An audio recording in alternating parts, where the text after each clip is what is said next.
Good evening and welcome to the operating room. I'm Dwyer Astaphan, and with me, as promised, is Sam Condor. We are coming to you tonight from the studios of Win FM 98.9. We are also on Win FM's Facebook page, on Win FM's YouTube. We are on the St. Kitts Nevis Labour Party's Facebook page and YouTube.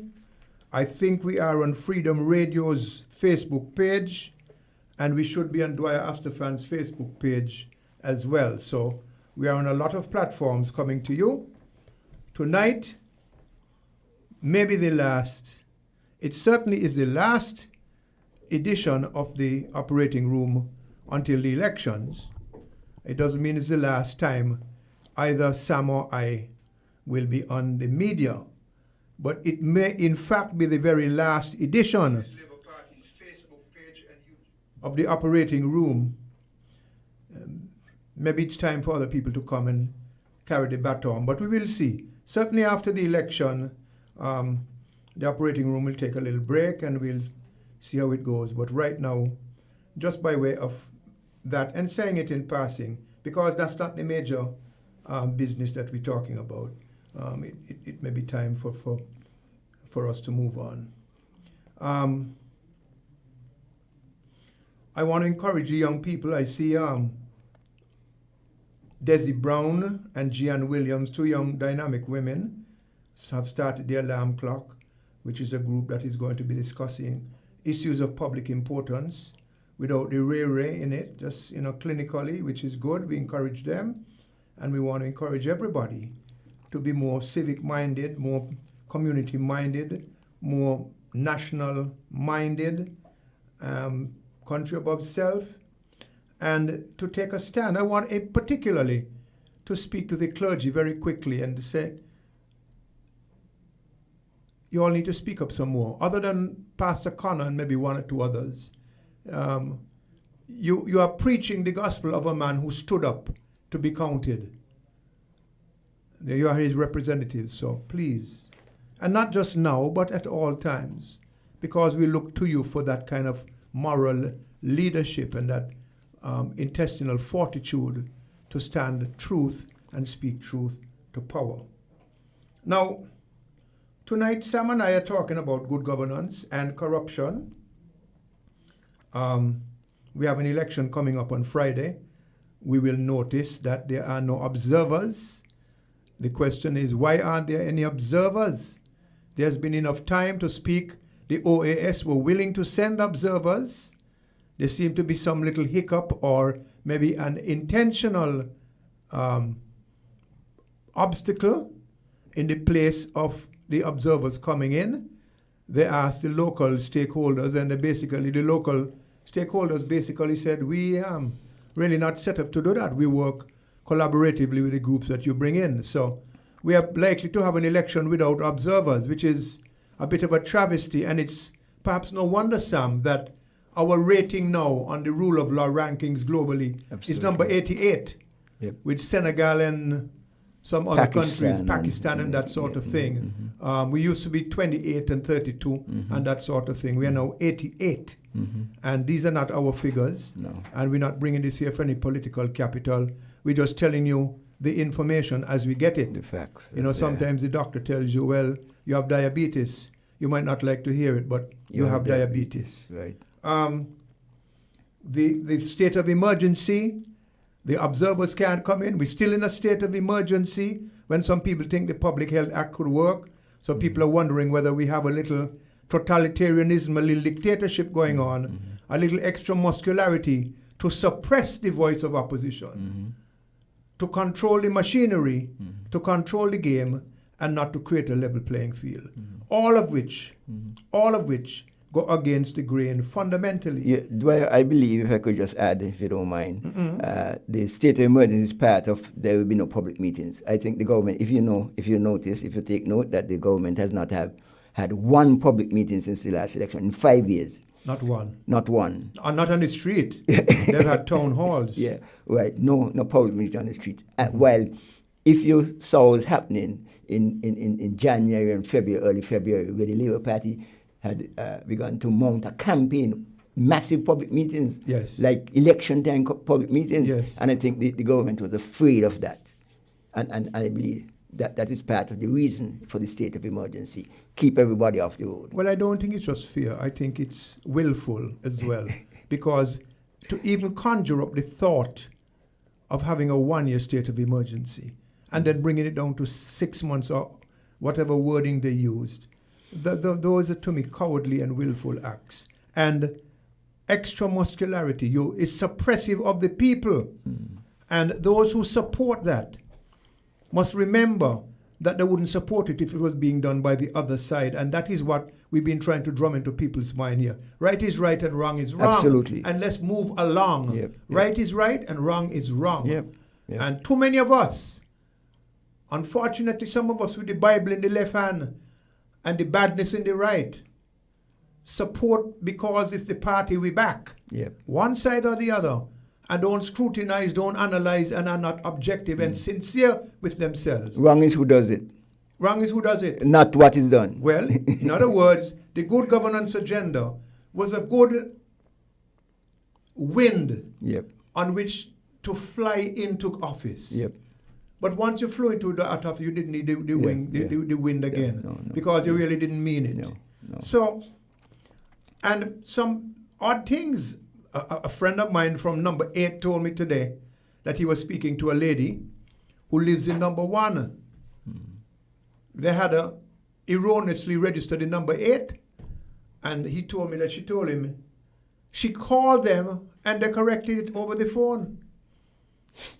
While there's a man who lives in number 8 on the same street with this guy who has his registration card, but he's not on the list. So everybody, you see, if you're robbing Peter, you're robbing Paul. Yep. Okay? Injustice And against anyone is injustice against all. everyone. That's okay? right. So this country need to get its moral compass right. Yep. And don't wait for the politicians to do that. If we the people are not going to do it and speak out, we may as well shut up and let dictatorship reign and give away our masculinity, our femininity, our integrity, our dignity, our humanity. And just take our licks, because it looks as though some of us are willing to sell those things for a mess of pottage. Now, Sam, over the past several days, people going around trying to get Timothy Harris re-elected, with the Pam fellows looking like the little boys that he has them looking like. And they've been following him for 5 years. Remember, he said none of them can hold a candle of correction to him. They've been doing something that I want to share with you. But before I do that, I want to tell you that come what may in this election, I don't believe this gathering is going to survive the next 5 years. I think you've said as much. Yep. I don't believe that. I don't think the gathering will. And not because it wasn't a good concept. No. But it's because the people in it don't have pure intentions. Yeah. Some do. Yeah. Not enough do. Right. And some were just waiting to get their teeth into the meat. And that was all they were concerned about. Really, Dwyer, you said some do. I really don't know if I could point to anybody. Well, nobody has. I don't want to do a blanket and say unanimously all. Yeah. There are some people, because you and I know that there are some strong PAM supporters who were hoping for this to happen. And they're just as disappointed as everybody else. And they will not vote for their PAM or Team Unity candidate. I understand people outside, but I'm talking about in the thing. You know, I wouldn't make an argument over that. People have not done enough. Yeah. To me, have shown the intention to make sure that they want it straight and narrow and want to do what is right, and to make sure that we carry through the mandate that we were given by the people. And I want to say, Sam, with regard to this arrangement breaking up in the next few years, if it breaks up with them in government, it is going to be a lot of confusion and disruption in the country. And whether they're in or out of government, it will break up. it is going to break up. It is going to break up. We know of the stresses and strains and personal frictions and animus that exists in there. Yeah. And I think the people will do themselves a favor by preventing the disaster from befalling them. Yeah. We already have the COVID. We already have the consequences, the economic and social consequences of the COVID. And if this group gets back in there, they will crack within 2 to 3 years, I feel, and that will be a third catastrophe, calamity to strike the country. Yeah, but just let me add something to that, Dwyer. The only reason why it has not broken up already is because they want to hold on to power. That is the only thing keeping them together. That's it. No good intention. That's it. Not about the country, it's about them holding on to power. It's just a facade. It's a fake. I mean, there's no genuine, sincere intentions to take the country forward. And that is the only thing keeping them together, to stay in the government. Now, Sam, if you have looked, and I'm sure you have, you were instrumental in putting it together, the manifesto for the Team Unity from the last election. And incidentally, their manifesto only came in last night. They knew when they were going to hold the election. They timed it because there are other events that they want to happen after the election. They knew when they were going to have it. But the Labour Party had its manifesto and its material ready before. So the Labour Party, one can say, was ready in terms of having those things. However, in their manifesto, you want to say No, go ahead. You're going. In their manifesto, that is which manifesto? 2015. I haven't seen. Yeah, that is the new one. Team Unity manifesto. Yes. Yeah. Okay. Good. They promised 150 new manufacturing jobs by the end of 2015, and a total of 650 in their first term. And they also promised 2,000 jobs to the economy. Well, I will bet you $100 that between election day 2015 and say the 31st of January of this year, just before the COVID came, I will bet you there was, if anything, not a net gain, but a net loss in jobs in the economy. The talk of surplus is accounting sleight of hand. Anybody could create a surplus. Absolutely. Okay? Not just an accounting. They have not brought in one major investment into the country. If you want to say the cruise spear is a major investment, it is. It is fraught with difficulties and challenges. And we know some of them. The country doesn't know all. And if you really want to know all, then you change the government. Then you will know all, because the most recent one is the cracks, which the minister denied. But everybody knows that there were engineers down there, people doing analyses and inspections and that sort of thing. Not one major investor has come into this country in this 5-year term. And I could tell you, I knew of at least one group. First of all, the Six Senses were going to build, and they withdrew. And they're going to Grenada. They're going to Grenada. Yes. That's one. There was another group that wanted to build 2 300-room hotels on the Southeast Peninsula. 5-star plus. One for families, the other for couples. They were given the royal runaround.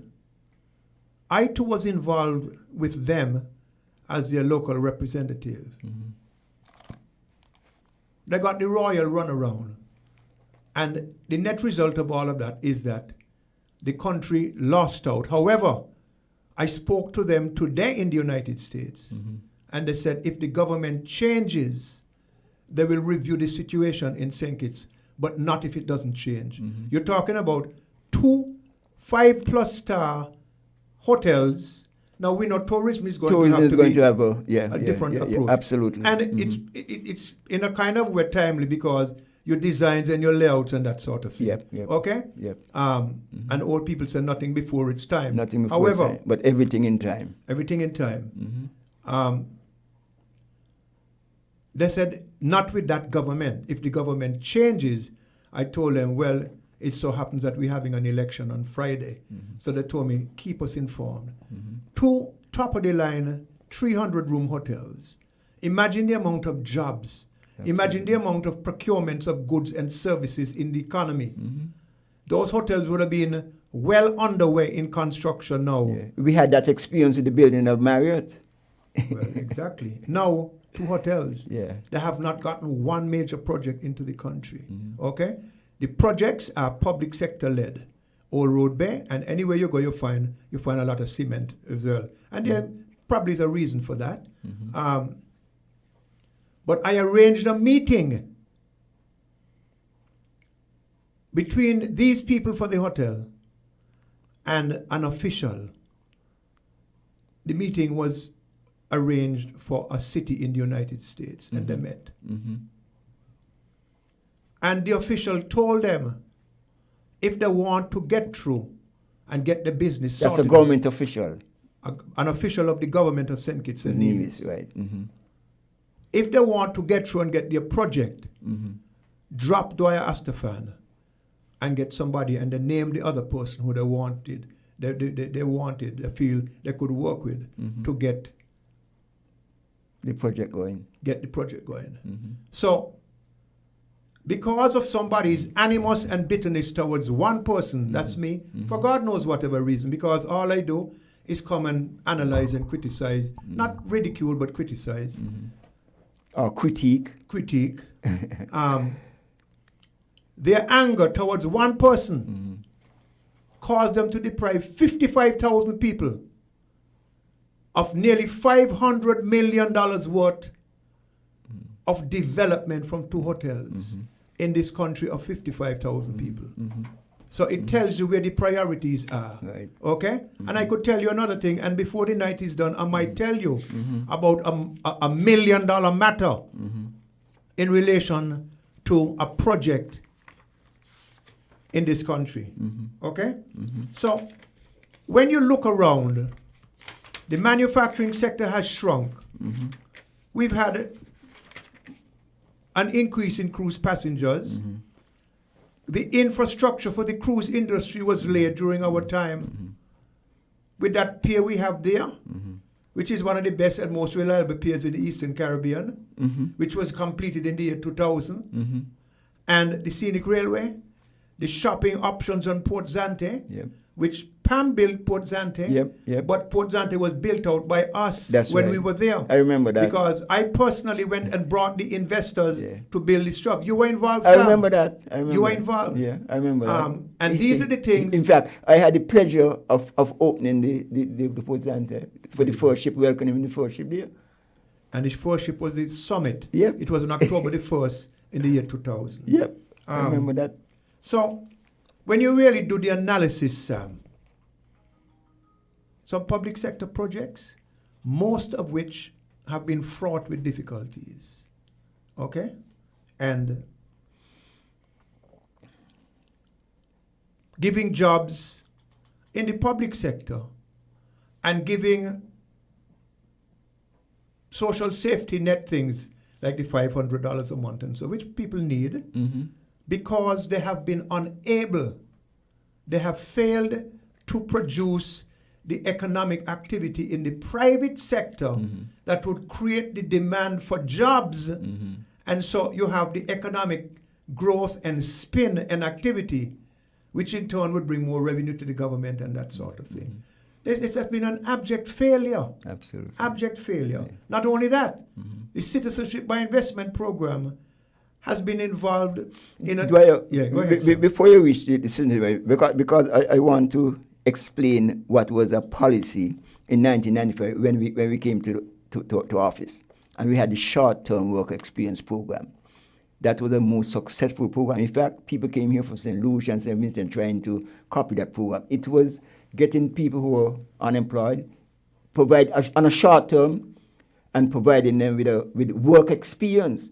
They were placed in not only the public sector, but the private sector. And those people were able to work themselves out of their position, coming off the short-term work experience program into their own jobs. People have risen to the, higher echelons in the public sector and private sector from the short-term work experience program. And that is what a program like that's supposed to do. It is not there to keep you on, to give you $500 and for nothing and so on. It is to provide you with the experience and the skills so you could have some social mobility and you could get employment skills and so on to take you to advance your own development. So, which is what happened exactly. That is what it was supposed to be done. One of those persons in that program became the acting permanent secretary in the Ministry of Tourism. Exactly. Diane Taylor. A highly Exactly. gifted young lady. Exactly. Acting permanent secretary from the short-term work experience. People became senior members in that's how people got elevated.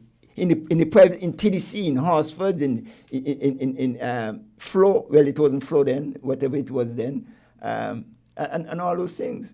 Every area people were put in there. In fact, the crossing guard is something that came out of that.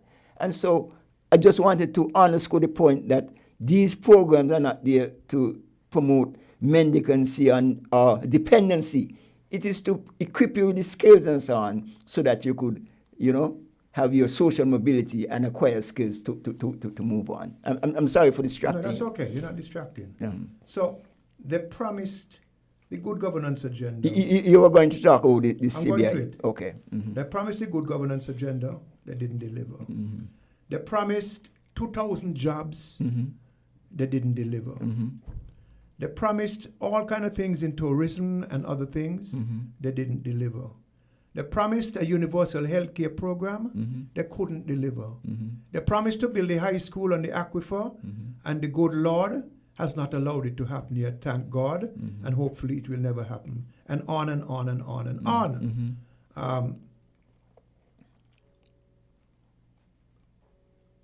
Coming into office, one of the things that gave them impetus was saying, we are going to examine what the former administration did because they did a lot of bad things and we're going to expose it and we're going to run the country properly. What have they exposed? They spoke about the electoral office. They closed that for how many months? Have you heard the report on that? I haven't. Have you heard the SIDF report? No. Have you seen the IMF report from last year? No. So you talked about the early voting laws that were passed, which they revoked, which now we need more than ever before. Right. So we talk about the motion of no confidence, which Douglas did. They came back and did just as bad, maybe worse, because they closed down the debate. They blocked the debate rather than ending the debate. And Douglas, 766 days, he held the motion of no confidence without it being heard, and we went to an election, which he lost. And these, with the constituency boundaries case, 1,825 days. And we're going to an election. I don't know what is more important, 6 men voting in parliament, a vote of no confidence, or 47,000 voters voting on the street to put people in the same parliament.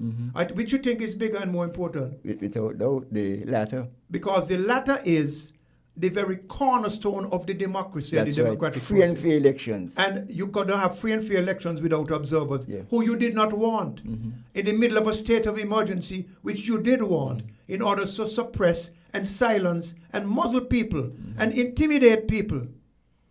I mean, this, I don't want to carry it to that extent, but as I think of this might be I don't know if it's even milder. What they did to the black man in America last week, put his foot in the man's throat and kill him. This is the same thing you're doing to a whole nation. And going around talking about democracy and good governance and the prosperity agenda. You have a prosperity agenda when more people are dependent on handouts than ever before. 4,000 on PAP, 4,000 on STEP. 4,000 homes are on PAP, Sam. Now, there's something that is itching me to say. Now, they fooled a lot of people. All the accusations they made, they have not substantiated one. Not one. A lot of grandstanding, a lot of accusations. And they're fooled. But I won't be fooled again. And I am always open to any arrangement that will provide good or better governance. Absolutely. But this is not such an arrangement. This is not the change that we were looking for. At all. And At all. I'll go by what At Obama all. and Martin Luther King or whoever it was said before. You are the change that you're looking for. We, the people, have to change and demand better from those who are elected or those who seek election. So the idea was not bad, No. but no. it was entrusted to the wrong people. That's right. A good idea entrusted to bad people Yep. ends up in disaster. Yep. Okay, Yep. and they didn't want any good governance. Now, here are some of the things that are happening over the last couple of days. And I'm going to be jumping around and jump in because we have a lot of things to say tonight, and the election is coming up, so we want the people to know as much as we can share with them. That's right. On the campaign trail over the last couple of days, Sam, in Central Bastia, they're reporting that they're confident that they're going to win. They figure they have a group of young men with them.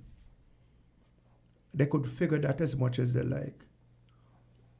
Some of these young men are members of families that have deep connections with the labor movement. And money not going to fool them, because don't think that because these young men do not have PhDs that they're foolish. They're not at all foolish.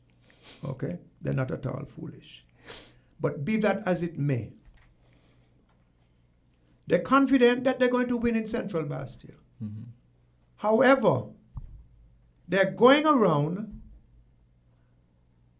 offering people $250 to take a shirt to put it on. Does that sound like a confident Not at team all. to you? Not at all. They say they're going to win in number 3. In number 3, they're offering $500 to put on the shirt. They offered a man to put on a shirt. He happened to be a member of the public service, a member of one of the security forces. And he told them it's improper for him to do that. East Bastia worse, because one of them was in Taylor's village on the weekend and went and approached some young men and said, what it is you all want? That's the only question. What you all want? One of them said, we want $2,000 each. And that's what the election come down to. What you want? So I come to you at election time, what you want? I want $2,000. Okay, I can give you $2,000. So I spent $500,000. And within 6 months of the election, I thief back 10 million. Okay? And I thief in from you $10,000 a month, and I giving you back 500. And you believe I do in your favor. When I say thieving, by bad governance. Yeah, but Dwyer, I don't mean going in your pocket and thieving. That was what the last election was about, you know. Good governance, because you have to set up systems. I mean, people are finding it difficult to wrap their minds around this good governance agenda, but that is what it is about. It is fairness, justice, accountability, transparency. That's what the good governance agenda is. I heard, Sam, that as recently as this afternoon, Timothy himself was in East Bastia, expressing his generosity and his love for the people of East Bastia. When you contaminate people by offering them money at election time or at any time from time to time, rather than encouraging them to bring out the best that they have inside of them, to be the most productive human beings they can be, the best fathers and mothers and husbands and wives and citizens, and let their talents flourish so they can be really proud of themselves and they can do the country good, rather than bringing them out to flourish and blossom. You keep them depending on you. I like to say, when they say we like poor people, what they really mean is that they like people to be poor.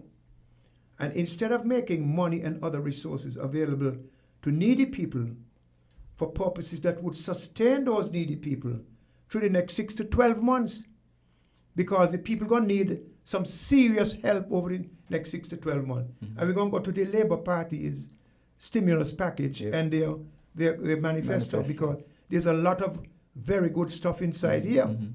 Well thought out.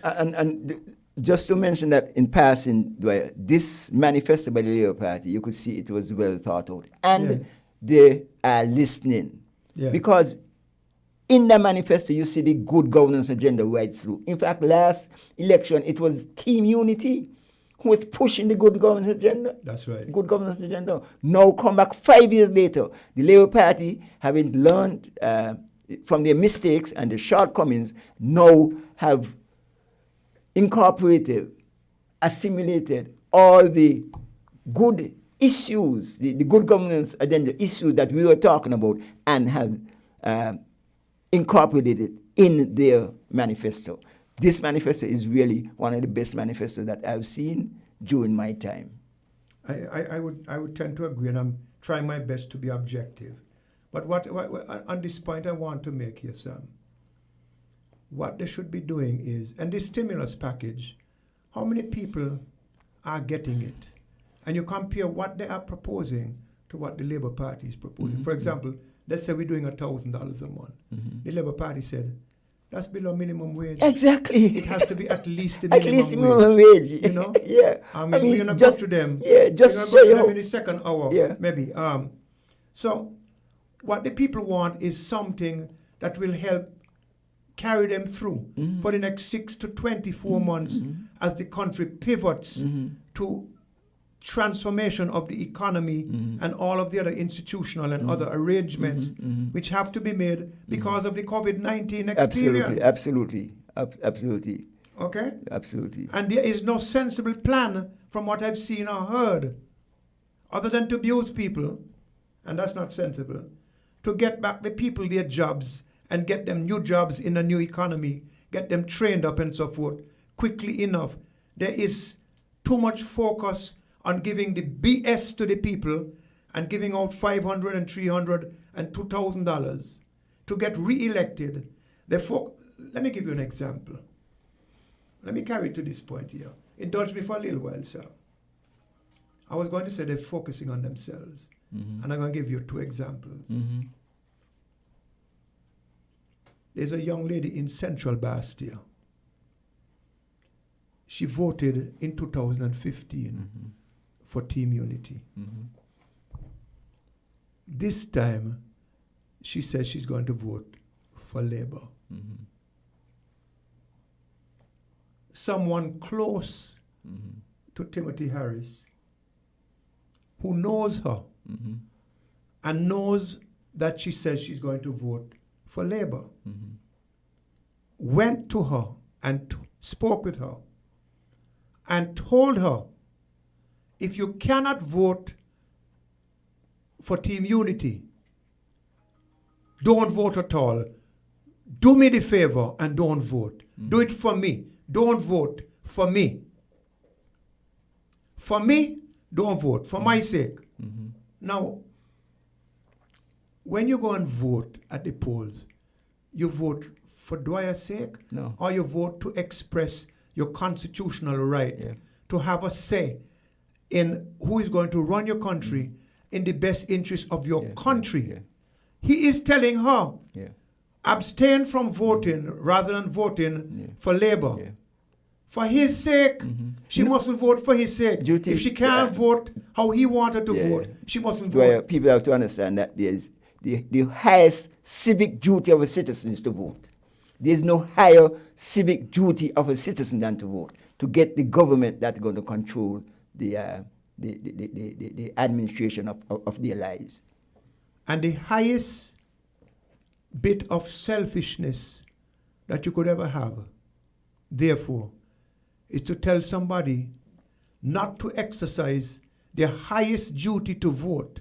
Remember, the right to vote is only 68 years old in St. Kitts and Nevis. And was won through blood, sweat, and tears. It didn't come easy, you know. No, I know. And this young lady told me, she said, Mr. Astaphan, my mother and my grandmother couldn't vote. I could vote, and this man telling me, rather than vote for Marcella Leibod, don't vote. For his sake, he live in number 7, you know? Yeah. For his sake, She mustn't vote. He said for his sake, so he could continue in government to do what he's doing. Okay. Now, this leads me, that's number 2. Mm-hmm.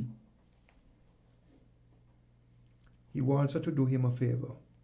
Okay. He gonna vote for Timothy in number 7. Mm-hmm. Mm-hmm.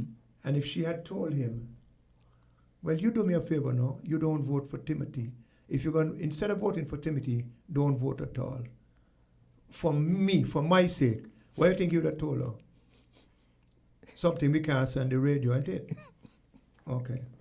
Now, this guy is an agent for Timothy, Mm-hmm. who I'm talking about. Mm-hmm.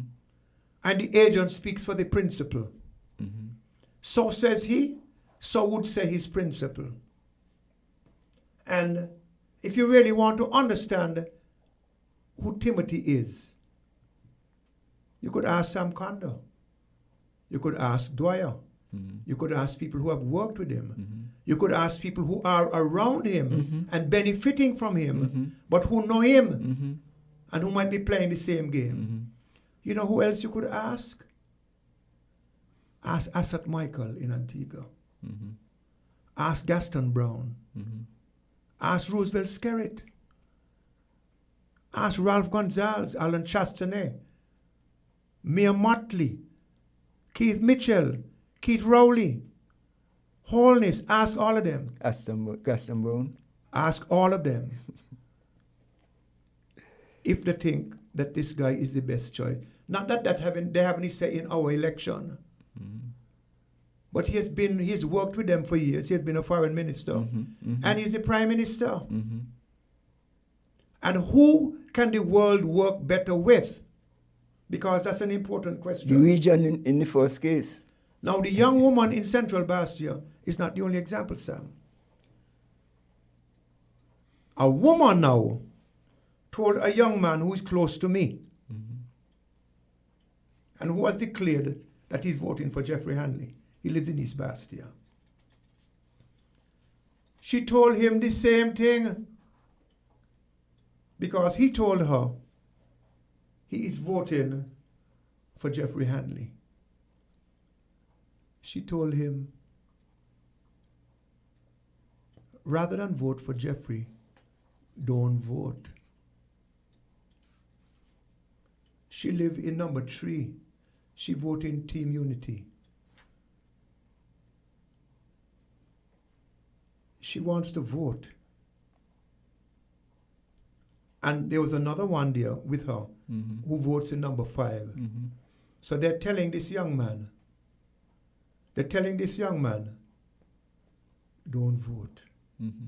Now, let me go back to the woman in Central Bastia. But before I go there, because I want to refer to the case with Grant and Powell. Mm-hmm. This is not a personal attack on them, Mm-hmm. but it is an important matter, and we are in an election, Mm-hmm. and in an election in which both men are candidates. Mm-hmm.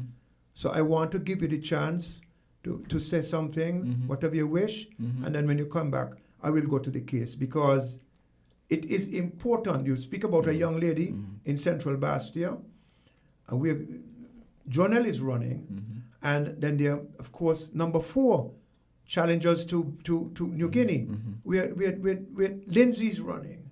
Mm-hmm. The candidates in the election. Mm-hmm. And I think it's important to have this brief discussion on the case. And when I speak of the case, I will speak from the case. Mm-hmm. I will speak what the court said. That's all I will say. Mhm. So is there something you want to say? Well, Dwyer, like I said, supported basically all that you said.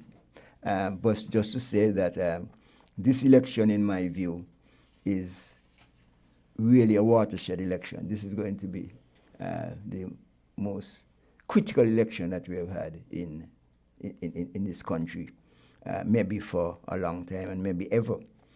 And I want to say that that this is about the future of our nation, what kind of people we would like to be, what kind of country we would like to live in, what kind of legacy we wish to leave for the next generation.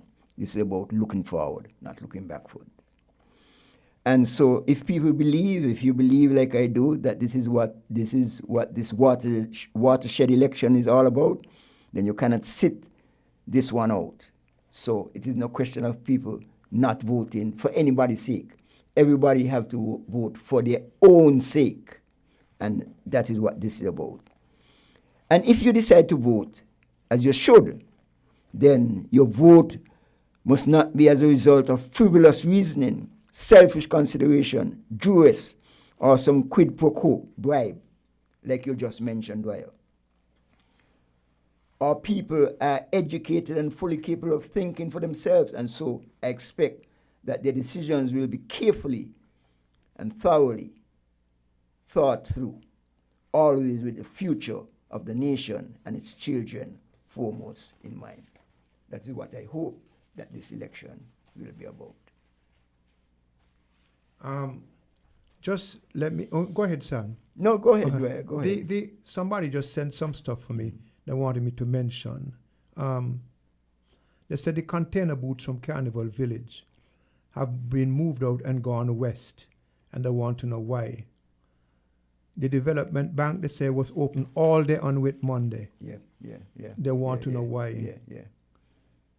The person says hundreds of persons have gotten nothing from the so-called stimulus package. Mm-hmm. They're giving people tax break, mm-hmm. tax concessions mm-hmm. in the summer months when they don't make any money. Mm-hmm. All of that is just mm-hmm. smoke and mirrors. Mm-hmm. And they said, the person is asking, what of the election observers? Are they here? No, they're not here. If not, when are they coming? They're not coming. Are they from the CARICOM only? They're not coming. How will they operate? They're not coming. Why do they have to wear PPE suits? Well, because they can't go into quarantine if they come now. And they can't work as observers if they remain in quarantine. So the whole thing is a mess, and it is a deliberate and willful mess, because Timothy did not want observers in this election. State of emergency, no observers. The students out there stranded, they can't come home, but they have money to spend on other things. Let me go to the case.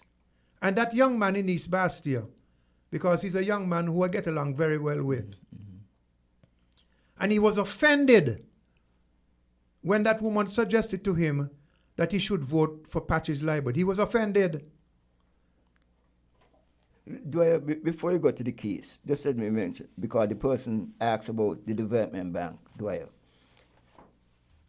The operations of the development bank leaves a lot to be desired. The country, Dwyer, and this is not just me saying this, the entire country is dissatisfied with the way that the development bank is being operated and run.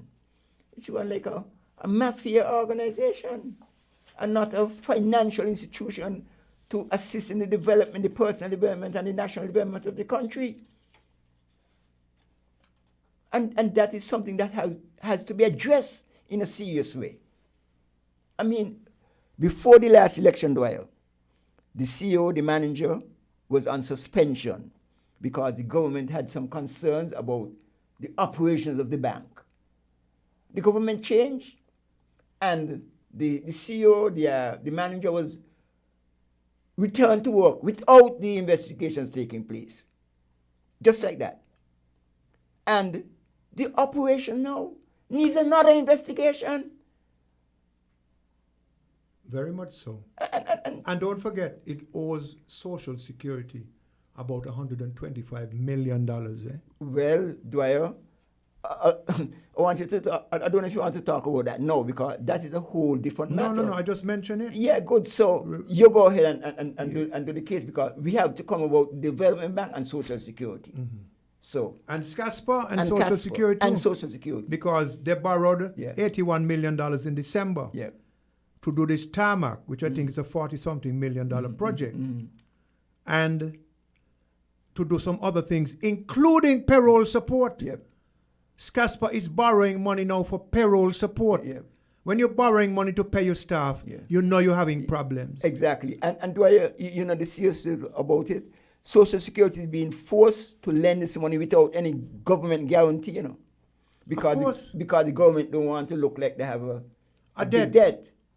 You know? It's all, listen. I mean, how Sam, could Social Security be lending, but they are fooling people, and people, I hear people coming on the radio, people betting themselves radio programs and all kind of thing to proclaim their support. And it beats me how they cannot see the tomfoolery that is taking place and the papishoism that they're being made to exhibit. Yeah. For what? Yeah. Let me tell you what the young man told me. Because this young man, who they were trying to get to vote for Patches, and if not to vote at all, just like the young woman. He brought up these things to me. He said, Mr. Astaphan, I follow your show. I check out things, I research. He says, Patches came into government not in the best of shape. And Patches move around now like he is. Who's the fellow from Microsoft? Bill Gates. Bill Gates. Okay? He says, secondly, Patches was elected on the 16th of February 2015. And August the 31st the following year, he formed a company called Prime Building Depot. And he registered it. The person had the documents he showed me. He registered it in the name of Ian MacDonald Libard. He didn't use the word Patches, but Patches is part of his name. How do I know that? I did the deed poll to add Patches as one of his names just before the last election because he wanted to be recognized. Nothing is wrong with that. No. I did Sam. I wasn't. And he Sam. he didn't put Patches on the incorporation papers for Prime Building Depot.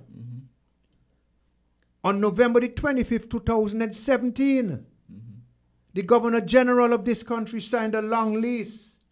And the guy gave me a copy of it, which I have, to rent to Mickey Libard, who is Patches' late son, who died tragically and violently, trading as a business called Transport Logistics, Inc. Transport Logistics, Inc. Anytime you see something have Inc. on it, or LTD, INC, Inc., it is a limited liability company.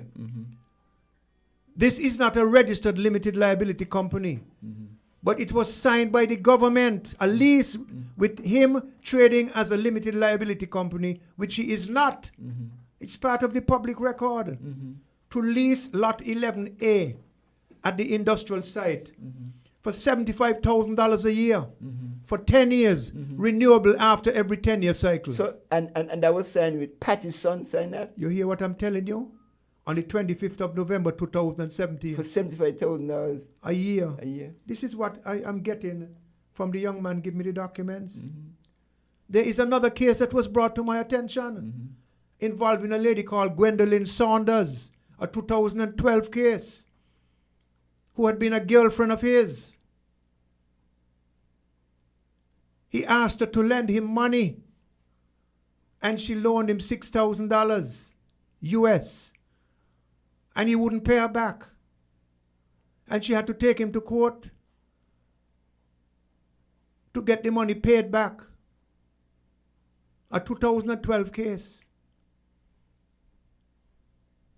The fellow brought these things to my attention. They said, these do not paint the picture of somebody I would vote for. Then the person spoke about the airport security breach. About Patches' arrogance, even with cabinet colleagues and PAM people and PAM supporters in East Bastia. And you and I know a number of PAM supporters who have declared they will either not vote or vote for the other candidate because they cannot support him, because he doesn't respect them and he doesn't respect the party which they love. The high-flying travel which COVID-19 put a stop to. Every minute he was on a plane, and he never stays in hotels for less than $500 a night. That's $1,350. So when poor families here struggling to get $500 a month, he's spending 3 times of that in a night, sleeping on a bed and taking a shower. They booked him into a hotel in Miami for $300 a night, US. And he said that ain't good enough for him. On the poor people's dime. So the young man is telling me all of these things. He said, I heard you say some of these things, and I researched them myself. He said he's a bully up at the Port Authority.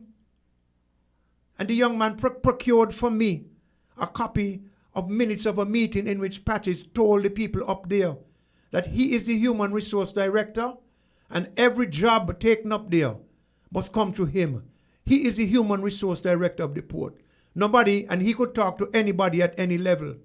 He don't have to go through no chain of command because he's the boss. He's the minister. And some other things the young man told me about. So, Dwyer, I would like to respond to two things, if you finish there on that. yeah. Two things in terms of that, because we are talking about the good governance agenda. I am very serious about this thing, because this is the only how our country is going to develop. And I want to refer to the establishment of a company. Dwyer, you do not... people. So look at the list there. Yeah, good. You do not want a clearer definition, a clearer interpretation, a clearer view of conflict of interest than the Minister of Works registering a cement company. In fact, you're old enough to remember that Ivan de Grasse lost his job for inquiring into activities to Buy a boat. purchase a boat. He lost his job. Under Bradshaw. Yeah. This minister has established a cement company. The Minister of Works established a cement company. You don't want a clearer conflict of interest than what. That is what the good governance agenda is about. Those things should not happen. They must not be allowed to happen.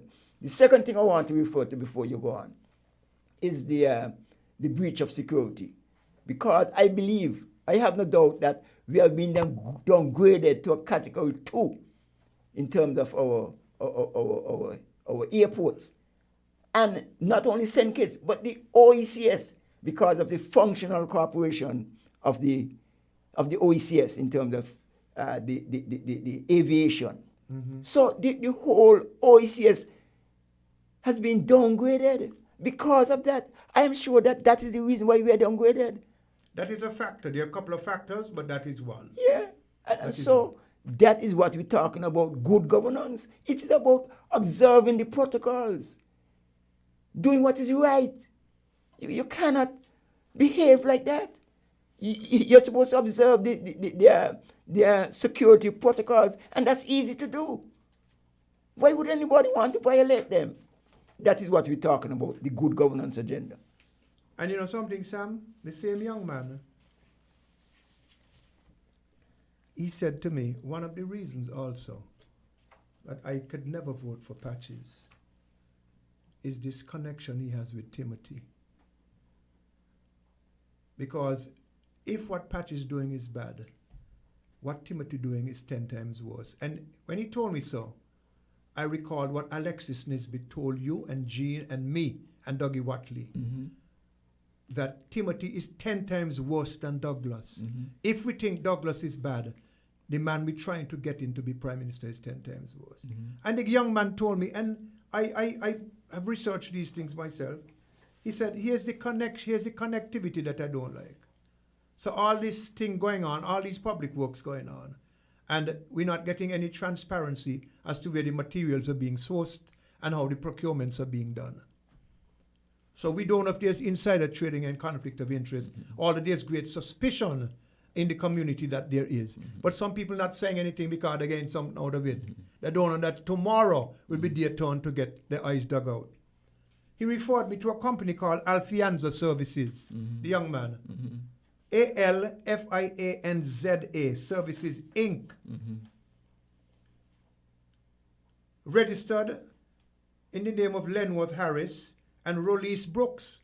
I think Rolise is Len's daughter. And the purpose of that company is to provide financial services, consultancy, and related activities. And that company was formed on February 21st, 2018. That is when Len was the CEO of the bank and still is, providing financial services. So I don't know how many things he can do without having a conflict. And then there's this company, Nicola Capital Management, Inc., which was formed some years ago in 2012. And who are the members of that company? Lenwood Harris, Heston Ham, Alexis Nisbet. They since had resolutions in which Heston Ham removed himself. What does that company do? That company is perhaps the biggest service provider since the government change in citizenship by investment application processing. So the young man said, all of them doing the same thing. It's about them. This is why they will tell me, do me a favor and don't vote. It's all about them doing me a favor. Now, I am not voting for anybody to enrich themselves or to play like he's the next Pharaoh. I am voting against that. Right. And anybody with any sense of self-respect has to do the same thing. Yeah. Otherwise, today for me, tomorrow for you. Well, Dwyer, let me just add to that. Small businesses across this country have been complaining how the government has established these businesses to compete with them. Yeah. In car rentals, Tent rentals, ice, heavy equipment, trucking. I mean, you name it. procurement. Right across the spectrum of business activities. Small businesses are complaining that this government, who'd have thought were coming in to have a new dispensation and work in this good government, are establishing companies right across the board to compete with them. Every area you could think about, these people are establishing companies. And making it difficult for established businesses. I mean, this is what the good government agenda is about. And we know who doesn't want it. Because if these guys are allowed to continue on this trajectory, it will only get worse. Could only get worse. Okay? Yeah. And you know who feels the pain of corruption most? The small man. And we've gone through this time and time and time and time again. Because all of this money that is being used to bribe people to vote could help people to live better lives. That's right. Now, I don't know if I ever told you about the man who was trying to get $1 million for something to be done. Have I told you about the $1 million demand? The demand for $1 million? I think I can't remember exactly as you told me, but I think I have an idea of something that you told me. Well, I've received some cautions with regard to that because there's some people who are desperate and would do anything. But someday, sooner or later, the details will be given on the request that was made for $1 million. Somebody wanted $1 million. A request was made to me Okay. for $1 million. Okay, all right, okay. Okay? So you had $1 million to give? Not from me, from clients. Okay, all right, okay. From potential projects. Okay. From potential, where I get $1 million from? Okay, I want to know, you said I asked Not you for even when I $1 used to play Monopoly, I could have $1 million. Because I wasn't a good player. $1 million bribe. $1 million. So let's go to the case. Okay. As I said, this is not personal. Yep. I have nothing against the young men. I myself am an attorney. You're an officer of the court. You're a fiduciary. You're expected to abide by a certain standard of conduct. It's common law and it's statute law.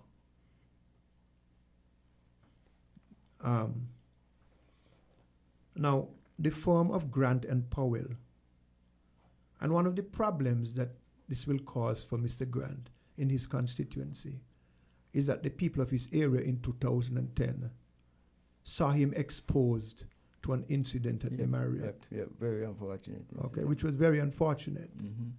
And a lot of people have not forgotten it, even some who voted for him. Yep. Okay? Now, a gentleman wanted to buy a condo. He wanted citizenship and he wanted to buy a condo. So he retained that firm in May of 2013. That's 7 years ago. Okay? They agreed we were going to buy it from Silver Reef. That's by the second roundabout at Frigate Bay. The price was 460,000 US. And Mr. Grant confirmed receipt of the $460,000 from the man on the 5th of June, 2013. Mm-hmm. That's 7 years ago. Mm-hmm. The election they will make 7 years ago. Mm-hmm. It might it's a It's very strange coincidence. very, very strange coincidence. Mm-hmm. Election day will make 7 years years exactly. Yeah. That when since he received that On money. the day we are voting, on the we are day he's offering himself as a candidate. Yes, on the same day. Mm-hmm.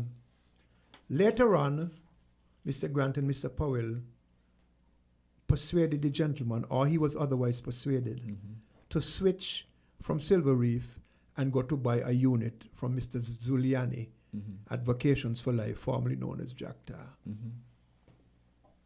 And so agreements were made and everything and so forth. Now, Mr. Grant received the money, Powell and Grant received the money, and they put it in what they call their escrow account. Lawyers have trust accounts or client accounts or escrow accounts. Yep. The money that goes into that account, for example, suppose you gave me, I have done work for you. You'll say, okay, Dwyer, I want to buy that pair of shoes. Not from Peter Verdi, you know. No. Okay, I want to buy that pair of shoes. From Bato. From Rennick in Bato. Yeah. I want to buy that pair of shoes. Or I want to buy this watch. Not from Peter Verdi either. No. Okay. No. Come down. But from Peter Verdi, the watch and the shoes were not to be bought. They were to be gifts. So I want to buy this watch. It costs $10,000. Okay? Quint is selling the watch. I'm going to give you the $10,000. And when the watch reaches from Switzerland, you pay Quint for me. So I don't put that money in my personal account because it's not my money. It goes into my client account, my trust account. It's your money. So if you call me at any time and say, Dwyer, I want me $10,000. Once the money, the escrow, is not tied up into a contract which you have to perform, I have to make sure that the conditions of the escrow are observed. Right. Okay? Right. So they were holding the money, waiting for certain things to happen, Right. so that the closing could take place, the transfer of title can take place. And the money. And the trigger for the thing to be closed was to get word of approval from the government that the man's citizenship had been granted. Right. And it didn't take very long for that to happen. They approved permission in principle for his citizenship on the 26th of September 2014. Right. Okay? Remember, 1 year. they got the money June the 5th, Yep. 2013. In September, The following year, they got permission. That's long. Yeah. Shouldn't take so long, Yep. but it took that long.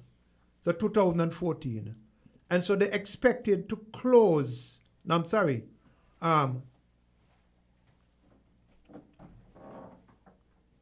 They expected to close anytime around that time. Right. Around 2050. The closing was going to be almost a year later, and I don't know why.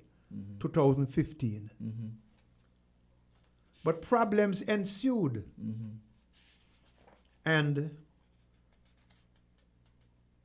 Mr. Zuliani was in a position of readiness to close Right. and couldn't get The money. the money. And Mr. Zuliani didn't want to make anything of it.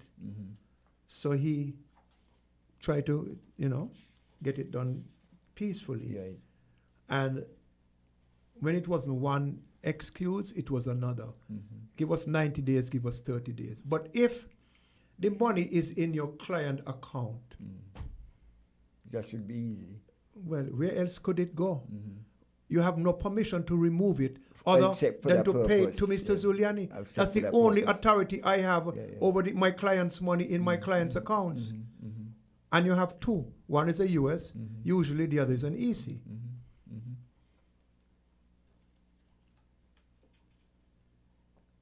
Subsequently, they wrote a check from a client account of theirs in another bank, which means that it's not the same money that was put in that man account in that bank. No. Different money. Different money. In a different bank. In a different bank. And the check was not honored. Right. In other words, the check bounced. Right. Insufficient funds. Insufficient funds. So it reached a point where they went to court and the gentleman sued Grant and Powell. And they did not file a defense. So the court entered judgment in default of defense on the 9th of October, 2018. You see how many years elapsed? 5 years? Yeah. With terms of the thing to be determined by the court. And Justice Ventos, who is a judge some people love and some people don't love. Yeah, that's natural. Yeah. Okay. That's normal. In his judgment, at paragraph 20 on page 9, he says, the court entered judgment in default of defense on 9th of October 2018, with terms to be determined by the court. On the 11th of February 2019, the court, in determining the terms of judgment, accepted the pleadings as being truthful. The pleadings by the plaintiff, by the claimant, who was the man, through his lawyer Sylvester Anthony and them, found the pleadings to be truthful to the fact that, one, the defendants breached their fiduciary duty and or their duty of trust owed to the claimant as his solicitor or escrow agents, and or acted fraudulently in receiving and or misappropriated funds in using and or failing to account for the sum of $460,000, which was transferred to defendant's bank account, numbered whatever, at First Caribbean International Bank. He went on to say in the same paragraph, the judge, Ventos, there can be no question that there is a judgment of the court wherein the court accepted that the defendants, two partners, namely Mr. Lindsey Grant and Mr. John L. Powell, of the law firm of Grant, Powell & Co., had misappropriated the sum of $460,000 US belonging to the claimant. The court accepted that the defendants were also in breach of trust and of their fiduciary duties to the claimant. The court ordered damages to be assessed, and so forth, and so forth. Now I'll go on to paragraph 51. I think it's paragraph 51 of that judgment. Paragraph 50. Some repetitiveness, but so the country would understand. And this is not an attack on those two gentlemen.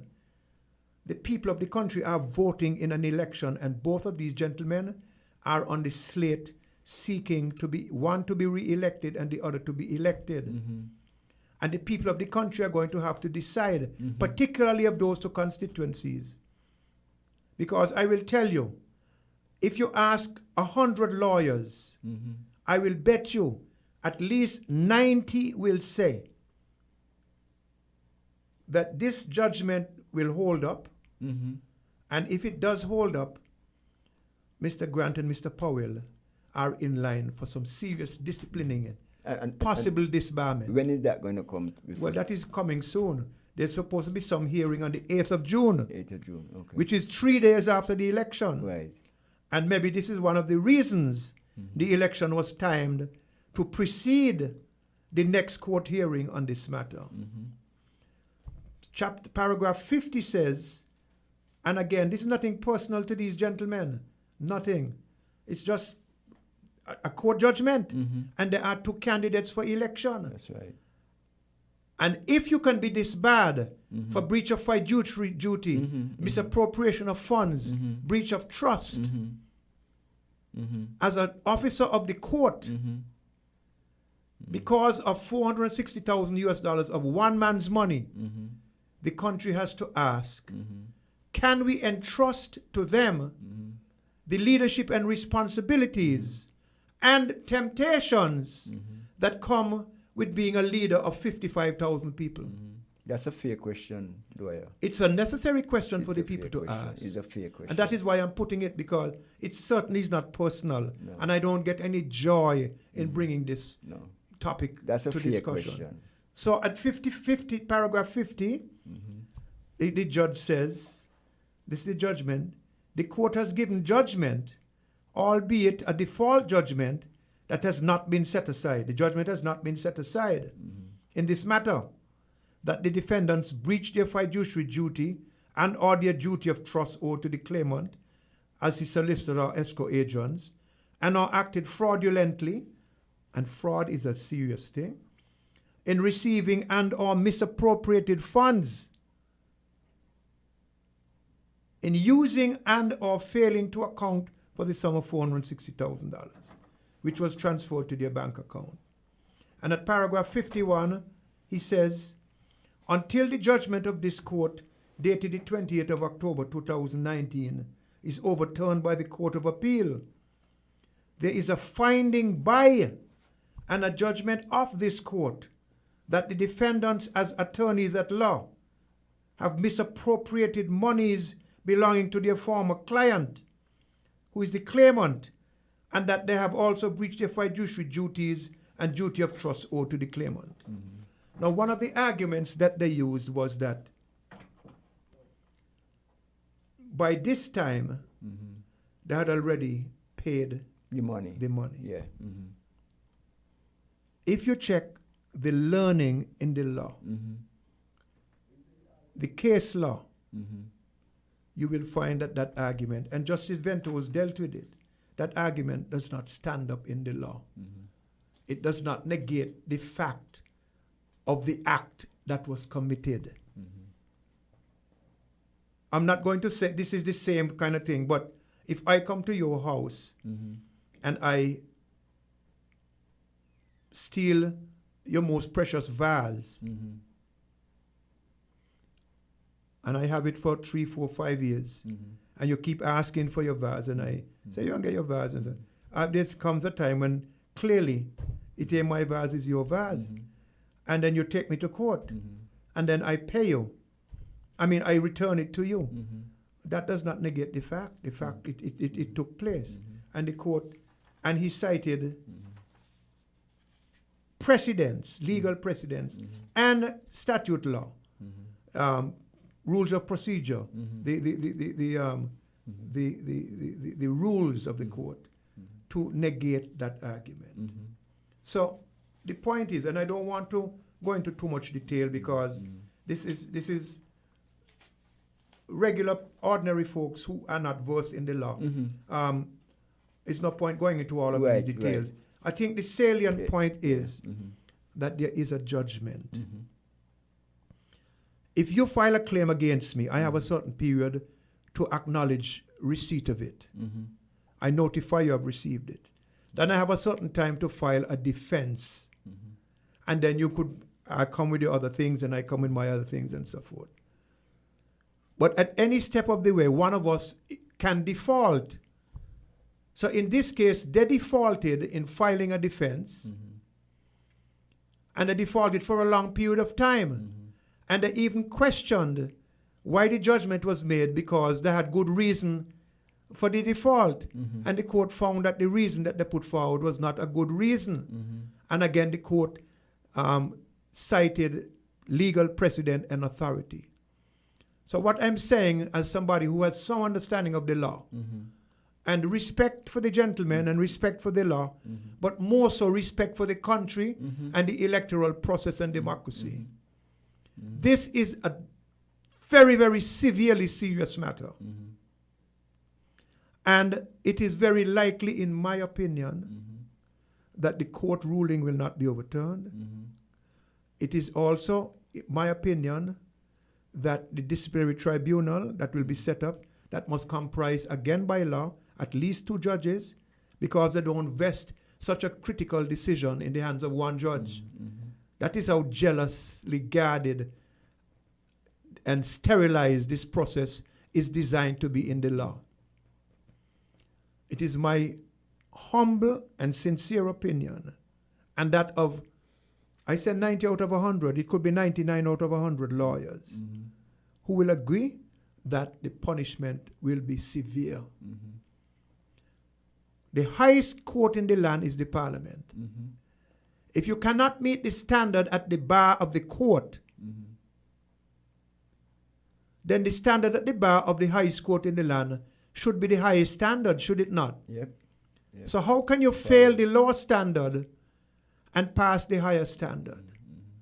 And if they are disciplined and severely disciplined, which is likely in my opinion,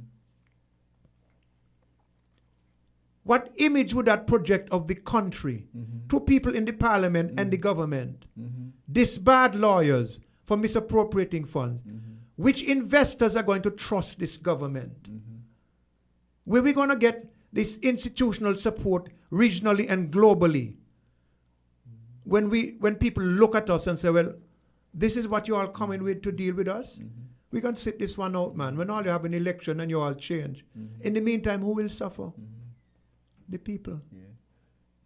You know, I can't claim to understand a lot of the legal things, right? But I know in government, the years I spend in government, I know that misappropriation of funds is a serious thing with the international community.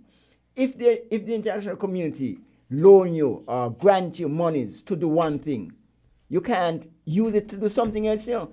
Even though it's something you think might be a worthy cause or a good cause or a noble cause. If they give you, for example, if you go and you know to the OAS or wherever international, the Caribbean Development Bank, the International Development Bank, wherever, the World Bank, and they say, look, this money is to buy. You have to do it, put it to the use seeds for which you've gotten it. Agriculture. And then you say, well, boy, we could postpone that, you know, because some people at the hospital sick and maybe we want some medicine. You can't use the money, even though you think it's a good cause, you can't use it to buy medicine to make people well. So suppose a man give you $20,000 to do a poll for a political campaign, and you take the money and do something else with it. What's that? That's misappropriation. Misappropriation too. So let me tell you, let me finish off my point in this case and let's move on, because I want to discuss the next gen fiscal stimulus program, and I'm sure you do too, and stuff in the manifesto. It will be doing a great disservice to the people of this country. And I really thought that these two gentlemen, I heard Jonel say, we will deal with it basically when the time comes. If you deal with it after the election and you've been successful in the election, the country is going to be embarrassed. And I think the voters in Central Bastia and the voters in constituency number 4 should take every precaution to ensure that they are not embarrassed, and through them, the country is not embarrassed. Because if the country is embarrassed, it will be because the voters in those two constituencies put the country in a position for that embarrassment. And so also to save the two gentlemen for the embarrassment, because as ministers, their profiles will be raised internationally, and it will be more difficult for them to make a living if they go outside to get consultancy contracts and so forth. So the best way is to try to cut your losses, in my opinion, and to try to minimize the hurt and embarrassment and the consequences to the people of the country. So if, and they have taken the decision that they're going to run anyway, which again, in my opinion, is symbolic of the selfishness of the people running for Team Unity. As I tell the young man, don't vote. If you're going to vote for Jeffrey, don't bother vote for my sake. I'd tell the young woman. So everything's for my sake, not for the people's sake. So maybe they're running for their sake, but the people now have to cast their vote for the people's sake and the country's sake. Because let me tell you, and you know, you've been in government, you're a bright, a wise man. It is going to be extremely difficult in this country, economically and socially, for the next 6 to 24 months. And the last thing the country needs would be things like this to drag it, to slow it down, to diffuse investor confidence. For example, the people to hotel I spoke to today, they might be willing to come and do these hotels. They will not if the government does not change. And they certainly would not in a situation like that. And there are other investors out there, and these are people in good standing in the United States as honorable and reputable business operators and elsewhere in Spain and so forth. So I think the people in these two constituencies, given the fact that the two gentlemen have taken the decision that they will be running, I think the people, without any hostility or any rancor, should do themselves, because you know who will feel the embarrassment and the pain first and worst? The poor people. The same poor people. Save yourself the embarrassment and the suffering. Save the country that. And just do not vote for these two gentlemen. It's not that you hate them or whatever, it's just you'll be doing them a favor too, because I'll tell you, if they are dragged through an embarrassing process, their wives and girlfriends and children and family will also be dragged through the process. All of us are sinners. We can forgive and leave it where it is. As we said, give it as soft a landing as possible. But make sure you do not be a cause of this embarrassment. So it gives you into, because the Labour candidate is a seasoned, proven professional. She's also the deputy leader, so it's likely to be the deputy prime minister, right, which will be the first female deputy prime minister. The guy number 4 is an experienced man, number 2 man in Social Security, with a lot more experience and skill than the man who is the leader of Social Security now, who's put in there for nothing but political and personal purposes, with the greatest of respect. And to Steve, I mean, Steve has a exemplary community record, you know. Yes, strong man. MI Festival. Don't forget, I'm a half Middle Islander, you know. Okay. I spent a couple of years of my formative life up there. He's and I believe, I keep saying, if Labour wins the election and Steve is a member of the government, I believe constituency number 4, will become the envy of the rest of the country. I believe so. I've been listening to him. He's not flashy. No. But I'll tell you something. Sometimes flashy is all there is. Some people have flash, but that's all but nothing else. Some people, I remember a man told me once, he's dead, God rest his soul. He said, I walk in town like I'm a rich man, but I don't have 2 pence in my pocket. He had a lot of flash, but no cash. Steve is understated, cool and calm, calculated, intellectually deliberate, well-trained, well-disciplined, and can bring a lot of balance to any ticket, regardless of who is there. And this is another thing. We have to start being inclusive. Not because somebody supports another party, mean they can't be on a board. And these are the things I'm seeing on the Labour Party's manifesto and other thing, which are giving me encouragement that 2015 was not a mistake in terms of the direction we wanted the country to go in. No. The error was that we chose the wrong horses, but there were no other horses. No, 2015 had to happen for us to move to a better situation and to go where we would like to be. So what are your thoughts on what I said about those two candidates, Grant and Powell? I think that is fair. Like I say, I don't claim to understand all the legal implications, but if the outcome is, as you say, it would be, then I think it is prudent. They are already on the ticket, so they will contest the elections. But I think it will be a little unfortunate if they win the seats and then we have a situation where they suffer those kind of consequences at the court, because the country will be seriously embarrassed. Well, I have sought advice on it, and I've spoken to a number of lawyers. It's not just me, and none of them have had a different opinion from the one that I am sharing with the public. Yep. Somebody here is saying that they want to hear you speak about the management at Social Security.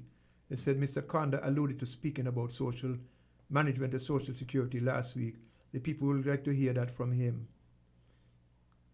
If you could give that a couple minutes. And also, Grant and Powell can't appeal. It's too late to appeal.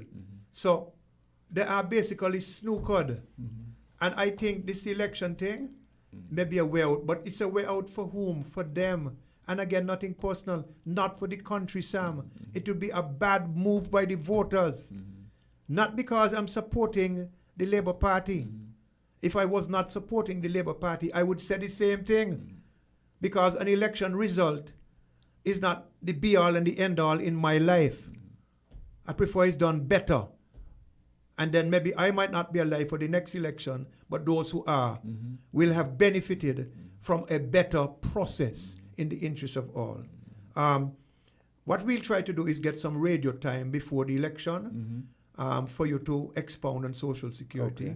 But let us see if we can get there. But in the meantime, I want you to deal with the stimulus package from the Labour Party. I want you to do that. You want me to do that? Yeah. Okay. Well, like we said, I'm really impressed with the efforts of the Labour Party in terms of addressing the stimulus program. In fact, they began by saying that the IMF, I mean, the IMF is the principal international multilateral organization that advises on financial matters throughout the world. And they're saying that the head of the IMF has warned. By the way, we're live on Freedom Radio and Freedom Facebook. So Junie, EK, Morvan, all of you guys up there, Sugar Bowl, thank you guys very much for carrying this program. We appreciate it greatly. And if you can give Sam and I maybe 2 hours before election day, during the day, we'd be very happy. We have some more stuff we need to talk to. We're not going to be able to exhaust the topics tonight. So let me know that, Junie. Sam, go ahead, please. You were saying that it starts out, the introduction is that the IMF has said that it anticipates the worst economic fallout since the Great Depression and advised that government should spend as much as they could afford and more, but keep the receipts. Again, they're advising that this is the way to go. Speak in the microphone because people are saying they're not hearing us loudly enough. Okay. I don't know if they could put up the volume over in the control room. And the Labour Party is doing exactly that. It says that we believe that the government must specifically introduce policy initiatives aimed at stimulating demand and generating sufficient business for enterprises to justify re-employing the workers that were laid off. Domestic demand is particularly critical at this time because it is unlikely that the tourist and offshore university students will immediately return to our shores. And so, Sam, before you go ahead, yeah, I just got a WhatsApp from the investor in America. Can we call you tomorrow? For sure we are interested. We have the money ready. Yeah. That's the investor. Remember I told you all about the investor for the hotel? The 2 hotels that they wanted to But build. not with this government. Yeah. But not with this government. Okay. I'll show you. Look it right there. Yeah.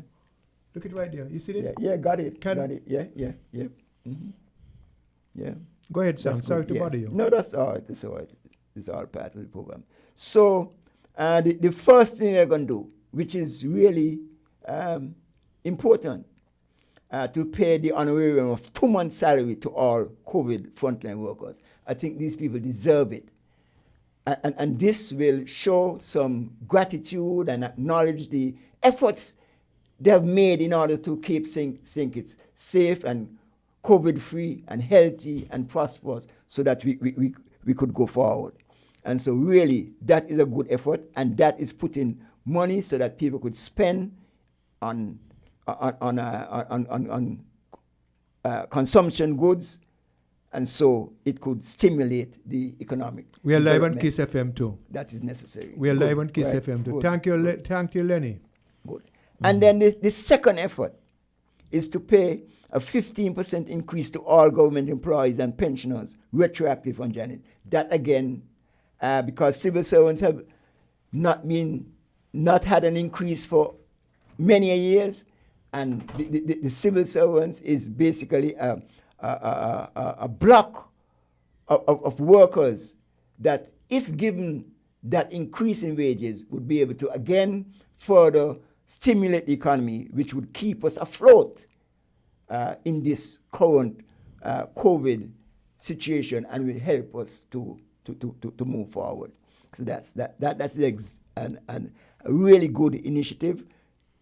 Increase in the civil service that was badly needed, and the government recognized that, and the Labour Party recognized that, and they will do that as soon as they get into government. Then the third one, which is really, a really sensible thing, increase the monthly stipend to workers. They are going to increase it from the $1,000. In fact, the government was making a big thing of this $1,000. And they were saying that in Antigua, that the Antigua government was giving people $75 and that kind of thing. But here's it, the Labour Party is saying, look, that $1,000 is even insufficient. Don't worry, go to Antigua. Talk about yourself and what you're doing here. And we believe the $1,000 is inadequate because that is below minimum wage. So, you're taking people who had lost a salary above minimum wage and sort of compensating them below minimum wage. And so this effort again is another good effort. So they are going to do it from $1,000 to $1,560 per month, which is equivalent to the minimum wage of $360. That again is another effort. And all those things will again, Dwyer, keep the economy just afloat, keep you moving until we are in a position to do other things. Now, this other stimulus program, the third one that we have, no, the fourth one that we have here, is the credit note of $3,000. And I am aware of this because during our time, I think it was in 2004, Dwyer? Was it 2004? Yeah, 2004.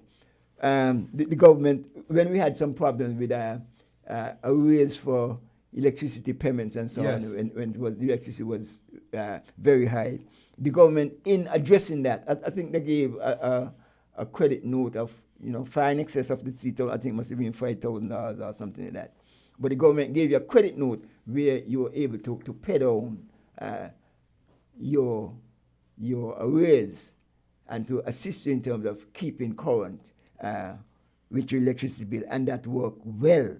I mean, and the whole country benefited from that. And again, the entire country is going to benefit from this. This is a wonderful initiative, and wonderful and commendable initiative. And I'm happy that this is happening, because what the government was talking about is a moratorium that is allowing you to, to defer your payment. And then you come back and you come back and use later on, I mean, I was encouraging people to pay if you had it, because that's the worst thing you want. It gets bigger and harder. Bigger and harder. And so this here is a real initiative that will assist people in dealing with the current difficulties of a lack of income. And so this initiative, again, is a really good one. The entire stimulus package is an extremely good initiative by the Labour Party, and it shows it has been well thought out. This one in terms of the students, Dwyer. Yes. And this is so important because I'm sure you're aware of the difficulties that students are experiencing now. I am in daily contact with our students overseas who are suffering severe difficulties about By the continuing. way, I spoke with Dr. Drew last night, and I brought up the matter of the students stranded overseas, and he says they wouldn't be stranded under a Labour government. The students would not be stranded as they are now. No. That wouldn't be stranded. No. This here, this is something that's close to me. And while we're speaking, I want to commend and congratulate and compliment a number of persons, Dwyer, in North America. Well,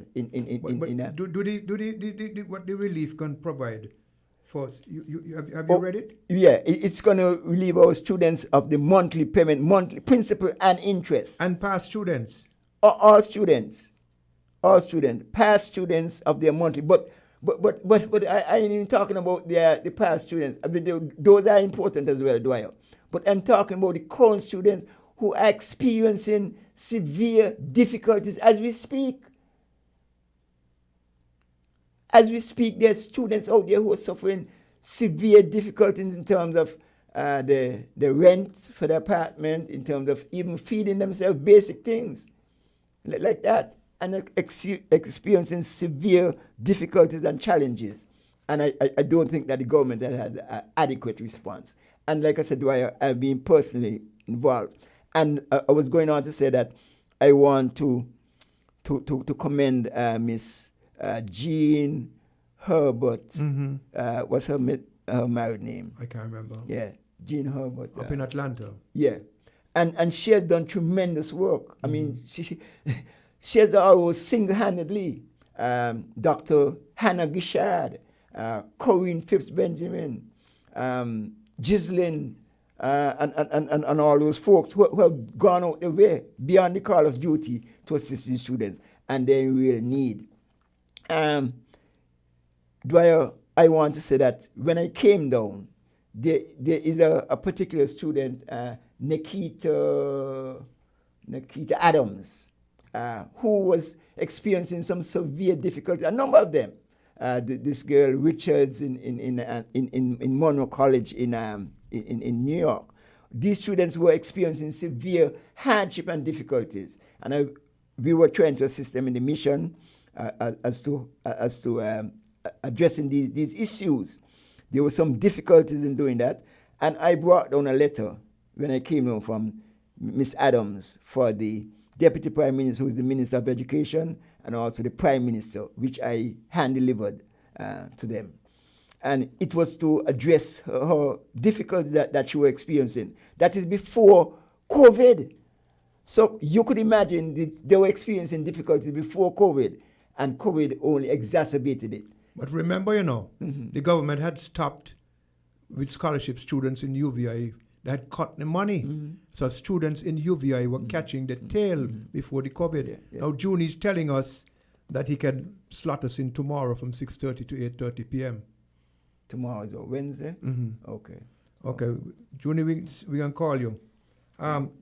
So go ahead, Sam. Yeah, I want to get to these things. Okay. Quickly, because we just have one more thing. Remember, they're also saying in the manifesto, mm-hmm. which we will deal with in full tomorrow night on June. They're going to reduce the interest rates and all student of that. loans. Yeah. Which was promised by the present administration. Yeah. And it hasn't been done. Yeah, but I want to deal with a little bit about the current COVID situation with those students, because I mean the government is putting them through the ringer in terms of this. There are kind of forms they have to fill out. And I know that the government has to make sure that this is done for transparency and accountability and all of that. But they fill out some forms for the federal government. And when they thought that they had a process in place and they were going to get some money, the government stopped the money. And the Nevis Island administration had its own form. So same case, you were talking about a federal problem, We have a team unity government. And in name. Team in name and unity in name. And so we're part of putting it together, yeah. But it is falling apart even before it sticks. These students who thought they had something going, in the end came back a month later to say, well, you have to begin the process all over again, because the Nevis Island Administration has a new form which the individual students have to fill, complete, and put in the Nevis Island Administration. Really complicated, frustrating. I mean, I was in a meeting, a Zoom meeting with these students, and if you hear the anger, the frustration, the disgust from these students, and I think these students are only, really suffering. And I think the government needs to, even at this stage, needs to do something to address. Well, Friday's the situation. election. If the Labour Party wins, which I hope they do, they will bring home the students. That's what I am getting. And not all want to come home. Some might need a little stipend from out there. Yeah. And they have family here. Yeah. And I want the family here to understand that if this government can find money to entertain themselves, have town halls, which they were having, until the court forced ZIZ to make the time free. This is not policy. The court ordered ZIZ to make time freely available to all the political interest groups. That happened just days ago, last week in the court. All right? But the town hall meetings were being held by political interest groups at the expense of the public, which is contrary to the Integrity in Public Life Act. Mm-hmm. If they could do that, and God knows how much they've spent doing that over the last 5 years, they could find $500,000 to help those students over the next 6 months. I don't think anybody here would complain. Yeah. And secondly, those students have family here and friends and loved ones. Yeah. And I'm encouraging the family and the friends and loved ones, vote according to your children's interests. If they come now tomorrow and say they're going to send the money, it's too late. They were forced to do it. Yeah. By the way, somebody just told me, and I just to let the person know, but two things very quickly, Sam, about the VAT reduction, which they said they'll drop from 17 to 13 and maybe down to 12. Yeah. And the 3 VAT days, I think it's an excellent initiative. And they might change the calculation of the VAT to make it easier. Yeah. Somebody's also telling me that people in Central Bastia are having difficulty locating their names on the list and so. So maybe the organizers for the different parties can work with their supporters to make sure that every name is properly on the list. And Dwyer, I just wanted, I remember the name now. The lady name is Jean Herbert Walters, and I hope that her husband forgives me for forgetting his name. And like I say, I think that this was a little bit inhumane for the government to leave those students stranded at this time. Couldn't cost a whole lot of money to bring them through, and they would have been at peace with the family and so on. But that is, like they say, suppose that was Zico out there. I don't know. I don't know.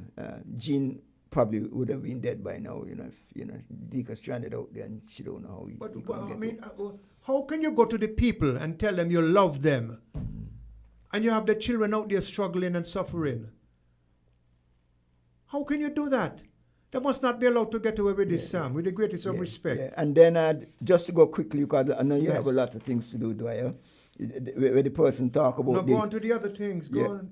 People talk about the increase in minimum level of age and disability pension. Right. That again. And yes, we can deal with those tonight. Okay. I mean, this again is a wonderful initiative by Social Security, the age and disability pension. That is how Social Security money should be spent, not on a stimulus package for unemployment benefits. That is against the rules of Social Security, and I don't know why is it Social Security is being used in this way. But this increase in disability, and again, it is bringing them close to the minimum wage, which is a basis for how you make these adjustments. There's some basis, some rationale, and the minimum wage is the basis on which they're doing. Again, this is a good initiative and something that Social Security should be commended for. This is what Social Security should be about, not unemployment benefits. There's nothing about Social Security regulations that provide for what the government is doing. This is a total abuse of the Social Security, in addition to taking money without any government guarantee and all that thing. But that Social Security is going to be a different matter. A WhatsApper asks me if there's any discussion on the need for better social support during lost employment. unemployment benefits, and the Labour Party in its manifesto, if I recall correctly, has an item on that saying unemployment benefits will be introduced. You all need to read, and we'll discuss this manifesto tomorrow night. It really is a well put together document. Very, very good. Go ahead, Brother Sam. We have the establishment of a fund of $25 million in the Development Bank of St. Nevis to provide grants and loans to existing small business. And Dwyer, that is the way we're going to have to go in the immediate future. Small businesses, especially small businesses, agriculture, that's going to be a major thing. In fact, we have the blueprint in terms of CSIRO on the Central how that was developed. But serious investment in agriculture, we have to begin to look at food security, how we're feeding ourselves. There has to be a focus and emphasis on agriculture. And so the Labour government, in the stimulus package, the Labour Party is saying that if in going to government, they will establish this $25 million in the Development Bank. And I hope that the Development Bank will begin to run again like a regular financial institution assisting people, and not the way it's being run at the present time. The amount and terms of such loans and grants will be conditional of the number of persons that will be employed or re-employed by the enterprise. And so they're going to establish what we had at one time, you would know, small enterprise development thing. CEDU. Development unit. Yes, development unit. That will help people, provide the technical assistance to make sure these people, that again is something that is commendable. And then we have established a guarantee scheme through the Sugar Industry Diversification Foundation to a special state-sponsored vehicle to guarantee loans required by small businesses for the existing bankers to recommence operations and meet their immediate working capital. That is going to be critical. Already, Dwyer, as a result of the COVID-19, a lot of small businesses have closed, gone under. And so we need them if we are to start to get back on track in terms of what we're doing. So basically, Dwyer, they're saying that the next gen SKN has already commenced work in developing a long-term economic recovery program with a view to correcting any long-term structural damage to our economy that may have been caused by the coronavirus pandemic, expanding local production and our income-generating capacity, enhancing food security, which is going to be critical, and building our resilience to similar economic shocks in the future. And I think here again, they're preparing, and already, Dwyer, there are serious initiatives regionally and internationally about addressing this problem.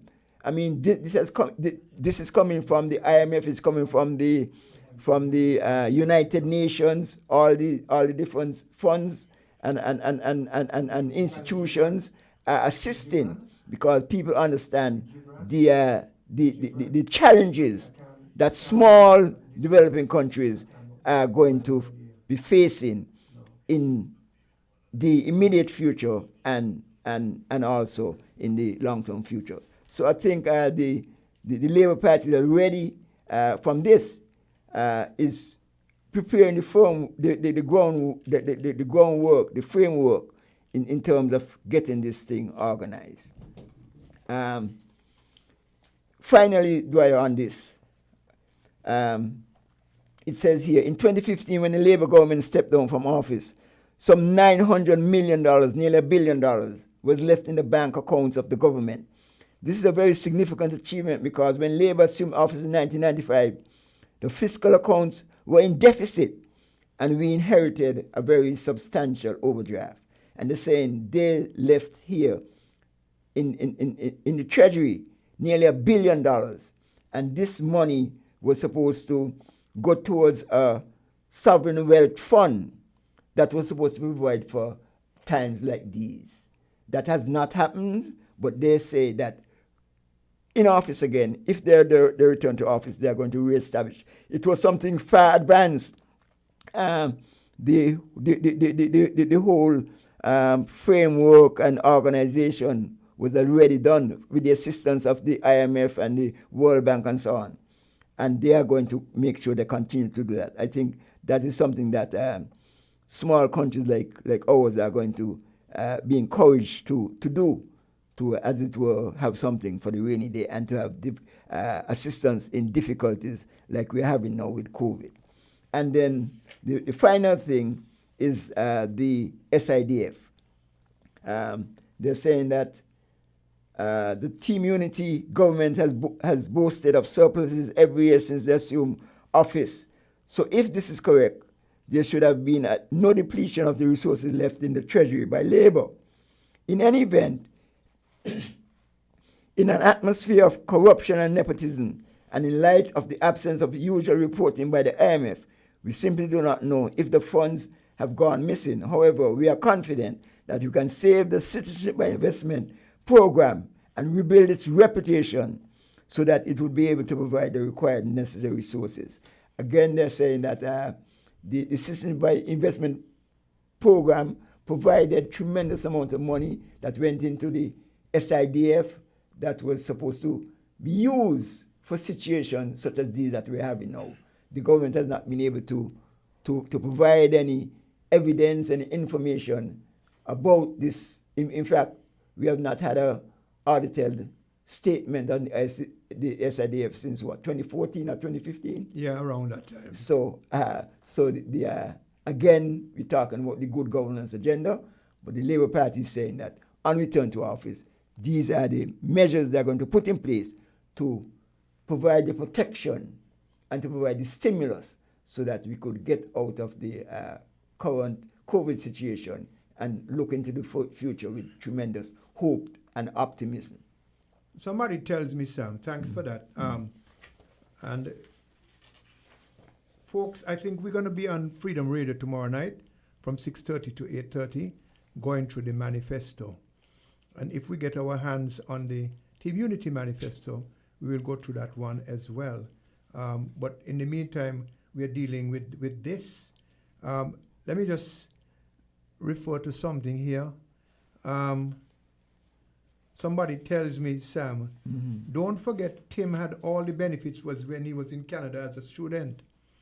It's interesting because remember how I started when the fella tell the young lady, don't vote for Marcella in Central Bastion. For my sake, if you're not going to vote for Jonel, don't vote for my sake. And again, the young man in East Bastia, for my sake. It's all about for their sake. I mean, with the greatest of respect, these two guys who are running in 2 and 4, whose sake are they running for? Considering the damage that probably can be done to the country and its image.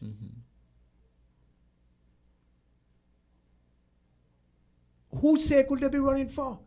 Because, as I said, if the country has that image problem, it could do no small amount of harm to our investor attractiveness, to our visitor attractiveness, and that sort of thing. These guys have already done some foolishness about 1 year state of emergency. Anybody going to study you if you're in a state of emergency for a year?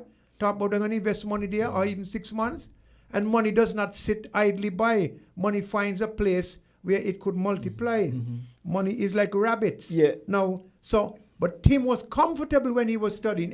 In fact, Douglas made him more comfortable because Douglas made him a minister, paid him a ministerial salary when we made noise with Douglas about it. And Douglas said, look, he's a young man, he needed help, leave this one to me. Leave this one to me. There's another thing I want to ask you before we close. Well, just to respond to this, because one guy was telling me the other day, Dwyer, just to see how... But you see, for Tim, it's okay for him, for somebody to be his godfather and rescue him. But now he is in the godfather's seat. He has nearly 200 students out there stranded. But just to refer to the matter you spoke about when Douglas assisted him to go off to Canada, made him a minister and sent him off. This guy was saying to me, what kind of man Tim could be when he refused to give Douglas a passport, a diplomatic passport, a former prime minister who that should be something that he should get as a privilege after serving the government so well. And the person who denied him that is Timothy Harris, a guy who Douglas sent off to Canada to finish his studies at taxpayers' expense. And when he had a chance to show some gratitude to Douglas for doing that, he paid that. The gratitude he showed was, well, the ingratitude was that he refused to give Douglas a diplomatic passport in order to access certain services and privileges as a traveler. And the guy said, how unfair and ungrateful could anyone be? Oh, Lord. Yes, so I think it's time for us to wind up now. Mm-hmm. We've had a very interesting show. I think we've shared a lot of information. Quinn tells us we have a minute left. So Okay. we want to thank the listeners for listening. As I said, this is our last Operation Rescue operating room program for until the election, and it may be the last one ever. I'm not sure, time will tell. We certainly will take a break at least. And we want the people to go out there and vote. Vote your conscience. Vote what you think is best for the country and for yourself. And let's have a peaceful and fair and decent election. We are capable of that. Please, let's do that. And let's not be enemies, because if we are enemies, we can't achieve our potential as a country. God bless. Be safe. Sam? Yeah. Well, Dwyer, we've been saying that this is a critical election for all of us, for the country. And we want to practice and to uphold. We should uphold our democracy and return to the values lost, you know. Every man, woman, and child must have equal opportunities regardless of their family's last name or the party they support. No one should be left behind, and no one or no group should be marginalized. Truth, fairness, and justice should pervade the land, among our families, our people, our islands, and our country. And I say, this is what this election should be about. A new beginning for all of us, where we could begin to unite and to build our country, not only for this generation, for generations yet unborn. That is our civic duty, our patriotic duty as petitioners and legislators. Thank you.